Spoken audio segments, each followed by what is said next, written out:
할렐루야. 3월의 첫날입니다. 특별히 또 오늘은 3.1절입니다. 우리 성도님들 여기 나와서 예배드리는 거 너무 잘하신 일이고 하나님의 축복이 있기를 간절히 축원드립니다. 오늘 설교 제목이 관계로부터 시작이 돼야 됩니다 라는 제목입니다. 우리 신앙은요, 관계입니다. 누구와의 관계냐면 하나님과 우리 사이의 관계입니다. 우리가 하나님과 어떤 하나님 앞에 나아간다라는 것, 그리고 이 신앙생활을 시작한다라는 건 하나님과의 관계를 다시 회복한다, 그리고 하나님과의 관계를 맺는다라고 볼 수가 있을 것 같습니다. 오늘 읽었던 마가복음 8장 1절의 말씀에 보면 그 무렵이라는 단어로 시작이 됩니다. 이게 언제냐면 예수님께서 이방 땅을 두루 다니시다가 돌아온 시점을 이야기하시는 겁니다. 예수님께서 이방 땅에 왜 나가셨습니까? 우리가 꾸준히 새벽 예배를 드리면서 말씀을 살펴보신 분들은 알 것입니다. 유대 땅에서 예수님께서 큰 상처를 받으셨습니다. 나는 너희에게 사랑을, 나는 너희에게 하나님 말씀을 전하러 왔는데 너희는 나를 밀어내는구나, 너희는 나를 사랑하지 않는구나 라는 마음을 가지고 두로와 시돈 지방으로 떠나가 버리십니다. 거기서 수로보니게 족속의 한 여인, 귀신 들린 딸을 데리고 있는 한 여인을 만나는데 그 여인을 통해서 예수님의 마음이 치유받습니다. 예수님께서 자녀들에게 줄 떡을 개들에게 던짐이 마땅치 아니하다라고 말씀하셨을 때 그 여인은 예수님 앞에 무릎 꿇었습니다.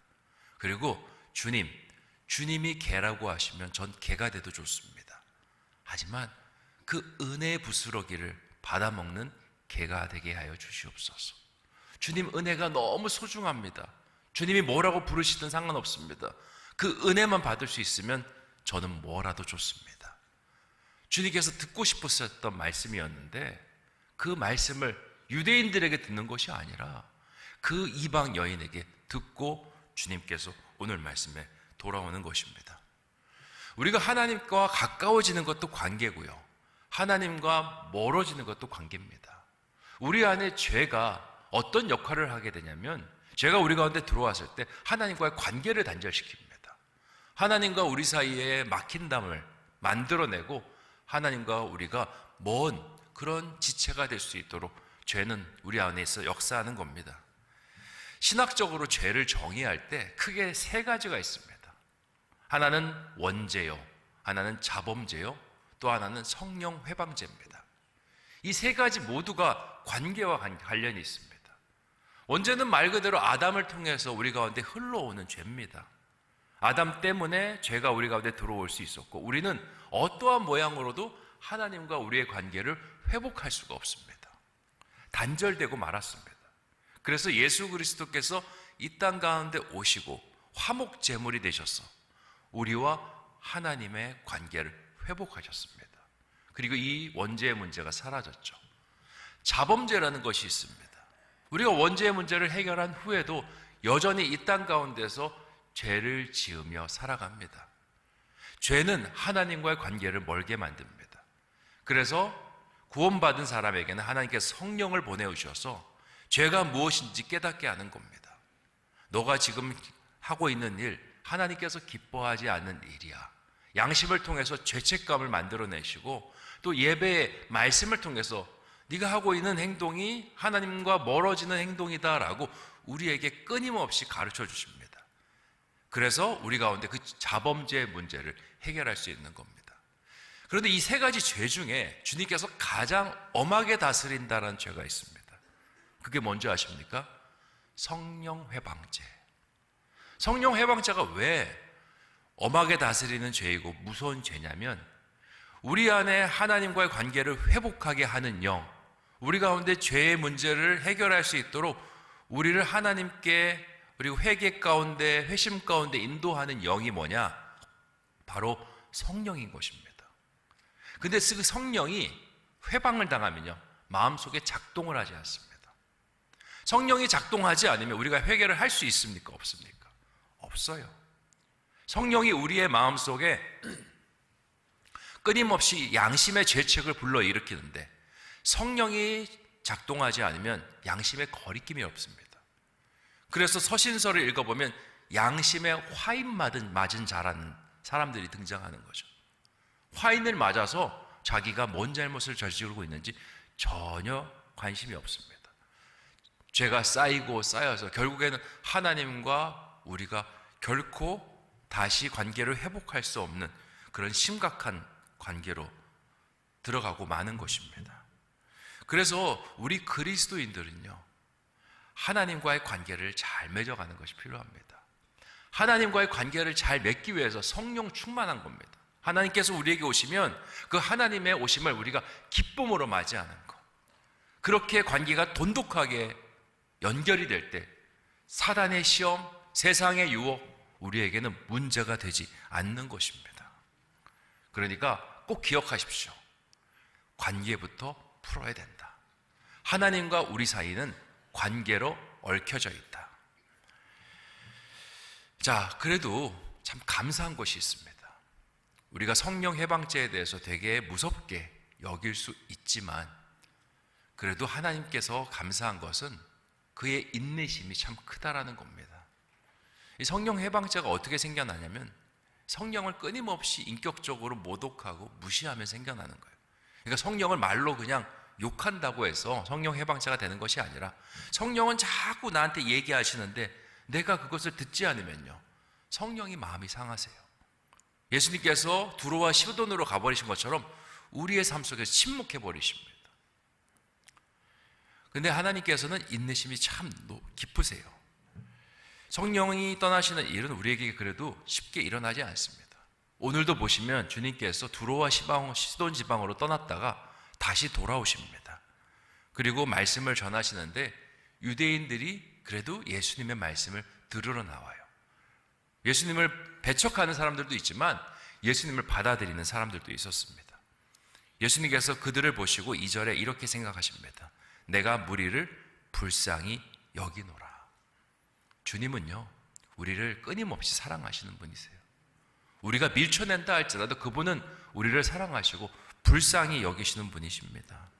우리가 주님의 마음을 아프게 해도 곁을 떠나도 전혀 관심을 두지 않는다 할지라도 주님은요, 우리를 늘 생각하십니다. 화도 나시고 속도 상하지만 아이고, 내가 너희 안 챙기면 내가 누가 챙겨. 그게 주님의 마음이십니다. 이렇게 생각하면 좋을 것 같습니다. 자녀들이 우리 성도님들의 삶을 썩입니까? 안 썩입니까? 저희 애들도 와 있지만 썩입니다. 그런데 그 썩인다고 해서 부모가 자녀를 내팽겨줍니까? 자녀가 잘 되라고 늘 기도도 하고요, 없는 돈 있는 돈 끌어모아서 자녀 공부시키고 뒷바라지 합니다. 그런데 자녀들은 허튼 세월을 보냅니다. 덧없는 시간들을 보냅니다. 때로는 술이 막 떡이 돼서 고주망태가 됩니다. 그렇게 집으로 돌아오면요, 부모 어떻게 합니까? 등짝을 때리면서 아유 이 웬수야 하면서도요, 외투 벗겨주고요, 양말 벗겨주고요, 이불 목끝까지 덮어줍니다. 그게 부모입니다. 그리고 그 다음날 아침에 일어나 있으면 그 식탁에 해장국이 잘 끓여져 있습니다. 이게 부모의 마음이고 이게 하나님의 마음인 것입니다. 주님께서 긍휼히 여기셨다, 바로 이 마음입니다. 주님께서 그렇게 우리 때문에 속상해 하시는데도 3절에 내가 그들을 굶겨 집으로 보내면 그들이 길에서 기진하리라, 이렇게 염려하시는 것이 우리 주님의 마음입니다. 그 중에서는 멀리 온 사람들도 있느니라. 이렇게 주님께서 한탄하시고 걱정하시는데 4절을 보면 제자들이 엉뚱한 소리를 합니다. 4절 말씀 같이 한번 읽어보겠습니다. 시작. 제자들이 대답하되 이 광야 어디서 떡을 얻어 이 사람들로 배부르게 할 수 있으리까. 아멘. 예수님은요, 지금 떡 이야기를 하는 게 아닙니다. 자신의 마음을 드러내는 거예요. 이스라엘을 긍휼히 여기고 이스라엘 백성들이 혹시라도 돌아가면 기진할까봐 염려의 마음을 가지고 있습니다. 예수님은 지금 이스라엘 백성들과 관계의 걱정을 하고 있는데 지금 제자들은요, 문제의 걱정을 합니다. 주님께서 이렇게 걱정하시는데 우리가 어디서 떡을 구하겠습니까? 이 많은 사람들 어떻게 배불리겠습니까? 우리가 하나님과의 관계 속에 나아갈 때 딱 이 모습입니다. 우리가 신앙생활 오랫동안 쉬다가, 기도도 쉬다가, 주님 앞에 나오는 그 자리를 쉬다가 돌아갔을 때, 다시 주님 앞에 섰을 때 주님께서는 우리를 반갑게 맞이하십니다. 그리고 지금까지 하지 못했던 이야기들을 하기를 원하십니다. 어떻게 지냈는지, 어떤 마음으로 왔는지, 지금 너는 나를 다시 사랑하는 마음을 가지고 왔는지, 회복하고자 하는 마음을 가지고 왔는지, 주님께서는 그런 관계적인 이야기를 듣고 싶습니다. 그런데 늘 우리는요, 주님 앞에 오랜만에 오든 자주 만나서 오든 한결같습니다. 문제부터 이야기합니다. 하나님, 저 이 문제 풀어주세요. 지금 내가 삶 속에 이게 없으니까 이것부터 채워주세요 라고 말을 하는 겁니다. 여러분의 자녀들이 오랫동안 타지 생활을 하다가 돌아왔는데 얼마나 부모 입장에서 반갑습니까? 지금까지 이야기도 하고 싶고, 어떻게 지냈는지, 밥은 챙겨 먹었는지. 근데 오자마자 아버지 돈 주세요, 어머니 돈 좀 있어요? 이런 이야기하면 우리 부모님의 마음이 어떻습니까? 씁쓸합니다. 내가 무슨 돈 내놓는 자판기인가 라는 생각을 하게 됩니다. 냉정하게 본론부터 들어갈 때가 얼마나 많은지 모릅니다. 누가복음 15장에 돌아온 탕자 이야기를 한번 생각해 보셨으면 좋겠습니다. 탕자가 그의 인생이 망가지게 된 이유, 그 중심에 무엇이 있다고 생각하십니까? 돈을 다 허비해서 그의 인생이 망가졌다고 생각하십니까? 성경은 그렇게 이야기하지 않습니다. 탕자가 그의 인생이 망가지게 된 건 아버지와의 관계가 끊어지면서 그의 인생이 망가지기 시작한 겁니다. 아버지의 관계가 끊어지고 자기 혼자 세상을 살아갈 수 있다, 자신이 쥐고 있는 돈을 가지고 세상을 살아갈 수 있다라고 생각하면서 그의 관계가 무너지는 겁니다. 그의 인생이. 그러다가 돈을 다 허비하고 아버지에게 돌아올 때 아들이 가장 신경 쓰는 것이 무엇입니까? 내가 아버지와의 관계를 어떻게 회복해야 될까부터 신경 씁니다. 내가 이제는 아들이라고 불릴 수 있는 그런 자격이 없습니다. 그래서 아버지에게 내가 어떻게 나아가면 좋을까? 그래, 아버지 집에 종으로 불리는 관계로 아버지 집에 나가야겠다 라고 생각하는 겁니다. 그 마음을 가지고 아버지 앞에 엎드리며 종의 모습으로 나갔더니 아버지가요, 버선발로 찾아오십니다. 그리고 이 탕자를 안아주세요. 너는 내 아들이다. 내가 잃어버렸던 아들이다. 아들의 권위를 다시 회복시켜주는 겁니다. 중요한 것은 내가 회복한 게 아니에요. 내가 종의 마음을 가지고 관계를 풀어보려고 나갔더니 주님께서 회복시켜 주신 것입니다. 오늘 말씀에도 마찬가지입니다. 예수님께서 말씀을 전하러 나갔는데 그 말씀을 들으러 오려는 그래도 귀한 사람들이 있었습니다. 그 귀한 마음을 주님께서 받으시고 이스라엘을 떠나버리셨던 그 마음을 거두시고 다시 관계를 회복시켜 나가시는 겁니다.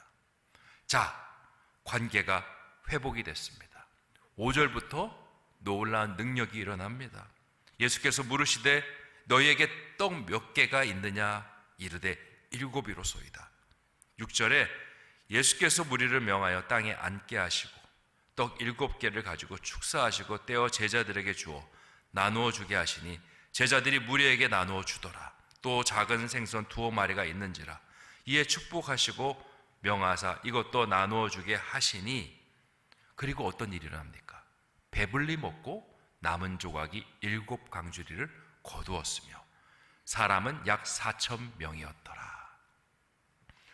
4,000명을 먹이는 7병2어의 기적이 일어나는 겁니다.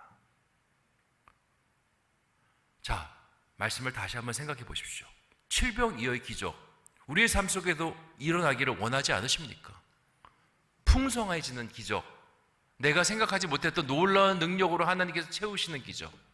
그런데 그 기적을 보고 덤비면요, 기적이 보이지 않습니다. 오늘 말씀에서 기적이 어떻게 일어납니까? 예수님과의 관계가 회복되니까 자연스럽게 예수님께서 행하시는 것이 기적입니다. 우리의 삶 속에 예수님께서 만지시고 기도를 응답하시고 우리의 삶 속에 간섭하시는 그 놀라운 일들은요, 다른 것으로부터 시작하는 것이 아니라 주님과의 관계가 회복되면서 일어나는 겁니다. 그러니까 주님 앞에 기도드릴 때 관계 회복부터 신경 써야 됩니다. 우리 주님은 어떤 마음을 가지고 있을까? 세달 축복 기도에 주님께서 원하시는 마음은 무엇인가부터 살피면서 기도를 풀어가야 우리의 기도 속에 응답이 있고 능력이 있을 수 있는 겁니다. 그런데 11절부터 또 예수님을 거부하는 일이 반복이 됩니다. 근데 거부하고 예수님을 힐난하면서 뭐라고 이야기하냐면 11절에 그를 시험하여 하늘로부터 오는 표적을 구하거늘. 주님을 거부하고 힐난하고 관계가 제대로 정립되지 않고 오히려 관계가 망가지고 있는데 자기가 원하는 것부터 예수님한테 얘기하는 겁니다. 주님, 표적 보여주시옵소서. 주님, 응답시켜 주시옵소서. 내 간절한 기도들 하나님 다 성취될 수 있도록 인도하여 주시옵소서. 주님이 뭐라고 말씀하십니까? 12절 말씀 같이 한번 읽겠습니다. 시작. 예수께서 마음속으로 깊이 탄식하며 이르시되 어찌하여 이 세대가 표적을 구하느냐? 내가 진실로 너에게 이르노니 이 세대에 표적을 주지 아니하리라 하시고. 주님께서 표적을 주시겠다 말씀하십니까? 안 주시겠다 말씀하십니까? 안 주신다는 거예요. 왜? 관계가 회복되지 않으면 표적이 의미 없다라는 겁니다. 관계가 회복되지 않으면 응답이 의미가 없다라는 겁니다. 관계가 잘 체결되고 응답이 이루어져야 관계를 더 깊이 맺어나가는 것이, 그것이 신앙인 것입니다. 근데 그 관계를 도외시하고 문제부터 표적부터 찾으면요, 하나님께서 그것을 허락하지 않으시겠다라고 말씀하고 있는 겁니다. 우리의 눈에는요, 항상 온통 문제입니다. 그리고 문제를 맺는 키는 주님 앞에 구하는 거, 주님 앞에 매달리는 거라고 생각을 하는데, 매달리는 행위, 구하는 행위가 키가 아닙니다. 진짜 문제 해결의 키는 예수 그리스도, 이 6글자입니다. 예수 그리스도와 관계를 회복하면서부터 그 관계가 온전히 우리의 삶 속에 체결됨을 통해서 우리의 문제는 풀려지게 되는 겁니다. 그러한 의미에서 우리 세달 축복 기도회 3월의 첫 번째 단추를 채우는 이 일에 나오신 성도님들 너무 잘하신 거예요. 우리 좌우에 있는 분들과 한번 인사하셨으면 좋겠습니다. 잘 나오셨습니다. 네. 이렇게 나오신 게 이제 기도 응답의 출발을 하신 겁니다. 이제 중요한 건 이제 여러분이 기도 드릴 때 관계적인 기도를 드리셨으면 좋겠습니다. 하나님, 제가 주님을 원합니다.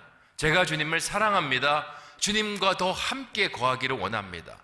주님의 마음이 어디 있는지 그 마음 속에 제 마음도 있게 하여 주시옵소서. 주님의 마음이 감동되면요, 내가 원하는 것 정확하게 알고 계십니다. 그때부터 주님이 풀어가신다는 거예요. 오병이어의 기적, 칠병이어의 기적이 거기서부터 터져 나온다는 거니까요. 그러니까 우리 그렇게 우리 3월 한 달 보내는 저와 여러분 되시기를 주님의 이름으로 축원드립니다. 같이 주신 말씀을 생각하며 함께 기도하기를 원합니다. 주님, 오늘 우리에게 관계로부터 출발해야 합니다. 그 말씀을 주셨습니다. 그런데 늘 우리는 관계부터 생각하지 않고 문제부터 생각하고 내가 필요한 것부터 생각하며 주님 앞에 들어갑니다. 주님 서운하십니다. 속상하십니다. 그래서 관계를 위해서 때로는 우리의 원하는 것들을 잠시 미루어 두시고 거절하시기도 하십니다. 오늘 말씀을 배우면서 하나님, 제가 먼저 주님부터 생각하게 해주시고 주님께서 어디를 보시는지부터 바라보게 해주시고 주님의 마음을 살피는 우리가 되게 하여 주시옵소서 기도하기를 원하고요. 또 가정과 다음 세대를 위해서 기도하기를 원합니다. 하나님, 우리에게 주신 귀한 가정이 하나님과 관계를 잘 체결하는 가정 되게 하여 주시고 우리 다음 세대들이 하나님과 관계를 어려서부터 잘 맺고 나가는 다음 세대 되게 하여 주시옵소서. 또 그들을 가르치는 우리 교사 선생님들이 있습니다. 우리 선생님들 마음에 힘 주시고 능력 주셔서 그 사역들 잘 감당할 수 있도록 우리 주신 말씀과 가정과 다음 세대 우리 교사들을 위해서 같이 합심하여 기도하도록 하겠습니다. 좋으신 아버지 감사합니다.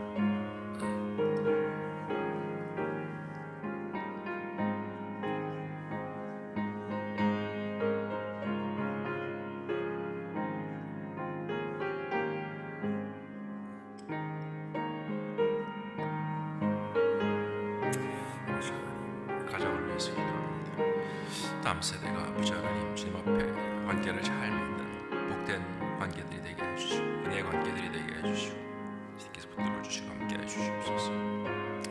우리 다음 세대 속에 있는 우리 선생님들 가운데도 부모님들 가운데 함께 해주셔서 자기들 잘 감당하게 해주시고 하나님의 지혜가 늘 넘칠 수 있게 해주시고 기름 부음이 넘칠 수 있게 해주시고 하나님 주신 은혜에 너무 충만할 수 있도록 도와주시옵소서. 때로는 아버지 하나님 이름도 없이 빛도 없이 생각하는 그 모든 것들 가운데 주님께서 함께 해주시고 하나님 은혜가 함께 해주시고 도와주시고 들어주시옵소서. 안주옵나옵니다.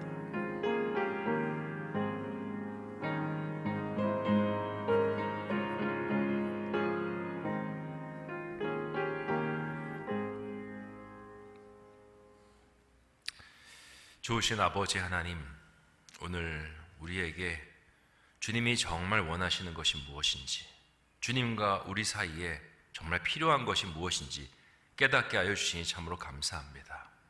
관계입니다. 하나님과 우리의 사이를 화목케 하시기 위해서 오신 예수 그리스도, 그리고 그 화목은 거기서 끝나는 것이 아니라 우리의 삶 속에서 계속 지속되기를 주님은 원하십니다. 주님, 제가 기도할 때 여러 가지 산재된 문제와 고민들이 있지만 그거 잠시 내려놓고 관계부터 회복할 수 있는 우리가 되게 하여 주시고, 우리가 봉사할 때도 정말 봉사를 해야 되기 때문에, 일을 해야 되기 때문에 하는 것이 아니라 하나님을 사랑하기 때문에 하게 하여 주시고, 하나님께 더 좋은 관계를 맺기 위해서 나아가는 발걸음들이 되게 하여 주시옵소서. 그렇게 3월을 주님과 관계 맺는 우리가 되게 하여 주시고, 그 하나님의 복된 관계가 3월 전체를 덮는 우리 신성의 교우들 될 수 있도록 도와주시옵소서. 가정과 다음 세대를 주님께서 축복하여 주시고, 우리 가정마다 하나님과 잘 맺어지는 관계의 가정이 되게 하여 주시옵시며, 가정 구성원들 사이에서도 사랑의 관계, 돈독하게 하는 관계들이 잘 체결될 수 있도록 도와주시옵소서.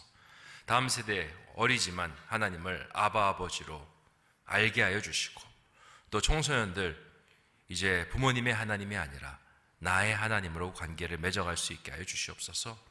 우리 아이들을 사랑하고 하나님의 대리자로서 섬기는 우리 교사 선생님들 가운데 함께 하여 주셔서 주님의 은혜가 늘 넘치게 하여 주시고, 힘 주시고 능력 주셔서 그 사역들 잘 감당할 수 있도록 도와주시옵소서.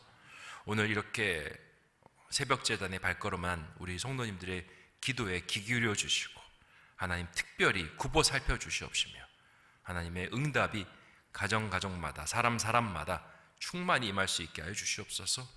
또한 정말 우리 교회의 어머니와 같은 우리 권사님들 이런 시간에 나와서 찬양을 부릅니다. 그 권사님들의 목소리, 또 그 신앙의 고백 주님께서 들으신 줄 믿사오니 그들 가운데 함께 해주시고 교회를 더 아름답게 따뜻하게 만들어 갈 수 있도록 주여 인도하여 주시옵소서. 이제는 주님께서 가르쳐 주신 기도를 함께 드리겠습니다. 하늘에 계신 우리 아버지, 아버지의 이름을 거룩하게 하시며 아버지의 나라가 오게 하시며 아버지의 뜻이 하늘에서와 같이 땅에서도 이루어지게 하소서. 오늘 우리에게 일용할 양식을 주시고 우리가 우리에게 잘못한 사람을 용서하여 준 것 같이 우리 죄를 용서하여 주시고 우리를 시험에 빠지지 않게 하시고 악에서 구하소서. 나라와 권능과 영광이 영원히 아버지의 것입니다.